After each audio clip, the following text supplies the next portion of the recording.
Luna Ascending by Zaina Wilder. Copyright Zaina Wilder 2024. All rights reserved.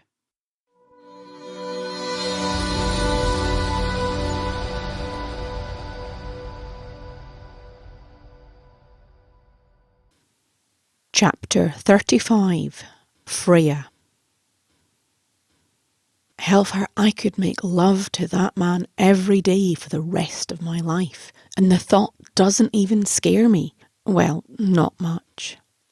I trace my mate mark with my fingers and wriggle my toes under the duvet. I can't get over how this feels. With Mark, the kink was strained, forced, but with Dirk, it's explosive, daring, fun, in equal measure. The make-up sex hasn't quelled my unease though. But damn, it was good. Dirk in the bath. A smile escapes me, fading quickly. The ass didn't involve me in his harebrained scheme with Morgana. I could have told him she wasn't anywhere near ready. Tavy's in my bad books too. How did he not know it was going to be a disaster? Her energy is chaotic, jagged, reactive.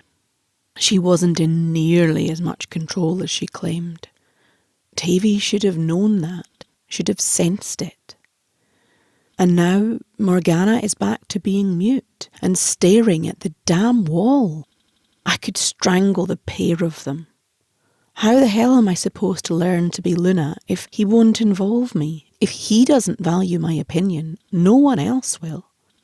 Not growing up as a shifter has me at a serious disadvantage. Dirk has to stop protecting me.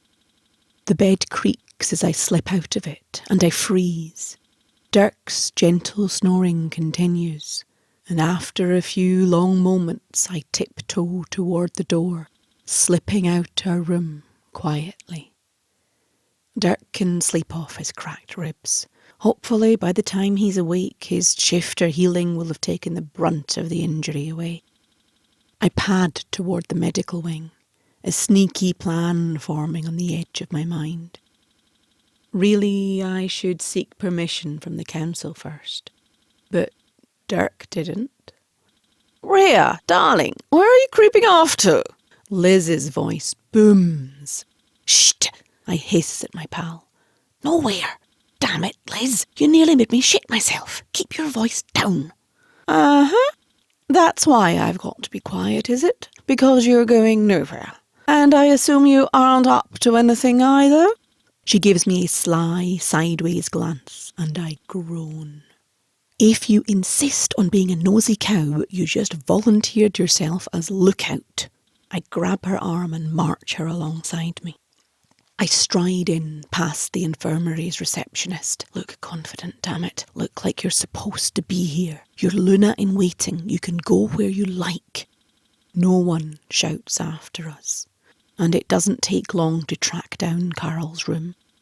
Liz positions herself outside his door, and I slip inside. He's beat up. Badly. The bruises haven't even started to fade.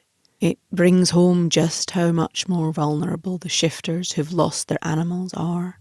They've lost their ability to heal quickly, along with everything else. "Carol, I hear you're the one responsible for putting my mum back in a comatose state." Alpha Dirk asked me to help." He looks down, and it takes me a few moments to realise he's indicating submission. "I am sorry, Luna." I glare at him. Inside, my thoughts are whirring. He's completely thrown me, referring to me as Luna, but I can't let him see that. He glances into my face quickly before looking away again, a defeated grimace passing over his features.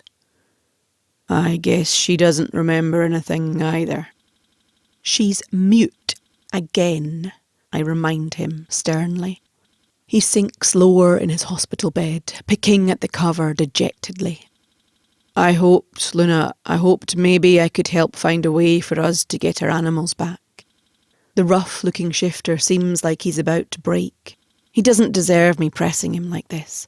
I know it was Dirk's idea, except I have one of my own, and it relies on this guy.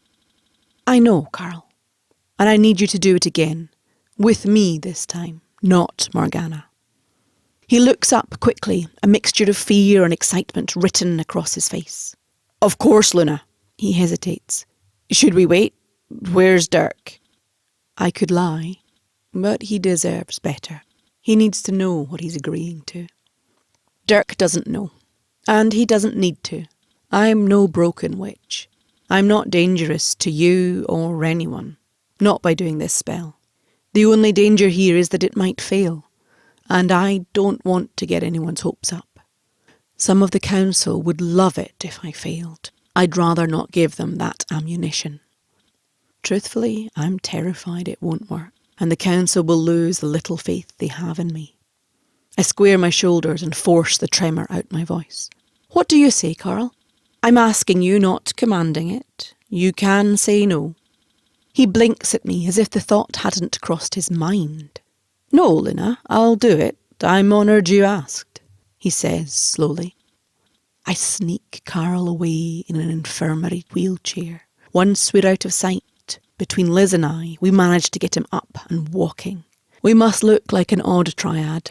A tiny redhead acting as a crutch, a slender blonde peering around every corner looking guilty as sin, and a giant, swarthy man covered in tattoos, limping and trying not to squash his so-called crutch.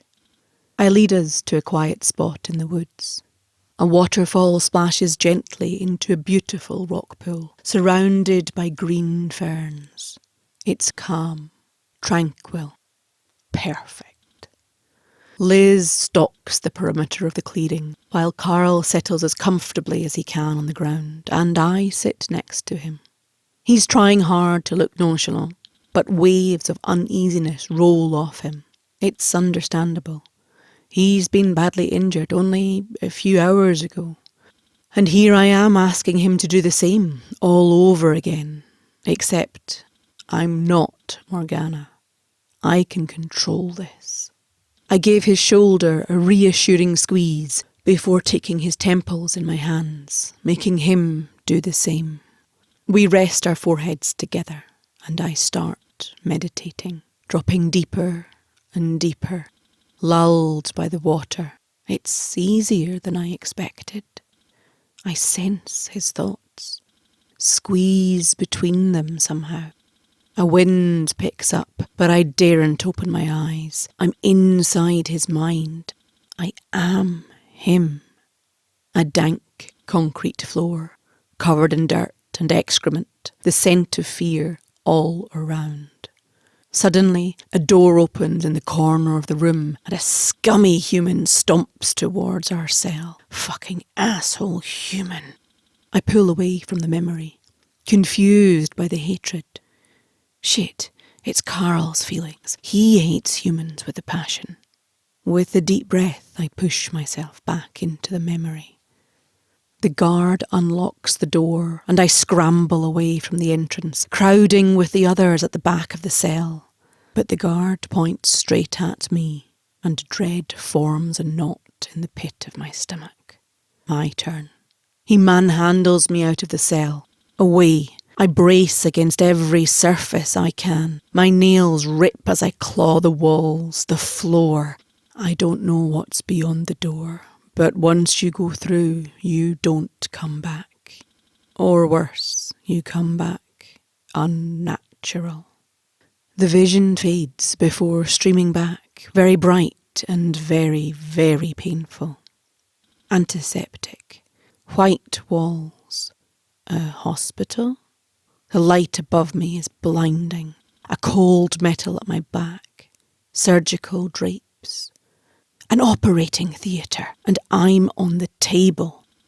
This memory feels far more real, like I'm here instead of Carl. I can't sense him anymore. My arms and legs are strapped down. I panic, feeling my head held tightly in place by a rough strap across my forehead. I can barely move. I sense witches, but I can't turn to look. Only snippets of conversation drift back to me. My hearing is slightly muffled, like I'm underwater. Scissors, scalpel, bring the severn stone. Prepare the vessel for reception of the shifter's wolf. Nausea washes over me. It's all so clinical. I know what they're about to do to me, to Carl. They're splitting him from his wolf. My heart thunders in my chest, my palms slick with sweat. They're splitting me from my wolf. It's a memory, Freya. You're inside a memory, that is all. I'm not in danger, not really. And I have to pay attention. Even the slightest detail might help. Ready the separator, comes a voice. I strain to see. Some members of the coven seem to be on a tour of the facilities, and I'm the freak on show. They're here to see firsthand my wolf cut from me. I can't do this. I can't stay here and watch this. I can't feel this. I try to pull away, to end the memory, but I'm trapped. Now it feels very real. I've missed some of what they're saying in my panic. The guide is answering questions about the separator. This separator seems to be a person, a powerful witch, one bound to their cause. Without a separator, the caste won't remain permanent. Only the separator can break the bond between shifter and animal. They start to discuss the hundreds of separators employed across the country, arguing which is best amongst them, which is safest. It hits me. We're screwed. There must be thousands of shifters without animals already, thousands of shifters bound to the coven, doing their bidding in the hope of a reversal. A familiar voice interrupts my thoughts. Mark, it's fucking Marcel. What the hell? I flail, trying to turn my head, but I'm held firm. Esteemed guests, please don't be alarmed by the rumours. The procedure is quite safe, I assure you. It gives us complete control over the shifter. After they're separated, they do not get access to the animal, not unless we grant it for a mission. Once they have completed their mission, we take the animal back with a few simple words. In fact, everything after the step we're about to perform is very simple. This step, however, has taken years to perfect. His voice seems to quell the doubts of the onlookers. And soon there will be no need for this to run on an individual basis. Mass separation of shifters is tangible, although we do need your funding to move that along. Proceed, he booms. A needle pricks the back of my hand, and a cold, creeping sensation moves up my arm. I struggle to keep my eyes open. I need my horrible suspicions confirmed. Just as I lose the fight, just as my eyelids flicker shut, a familiar, frail figure looms over me. I'm so sorry, Morgana whispers as I sink into oblivion.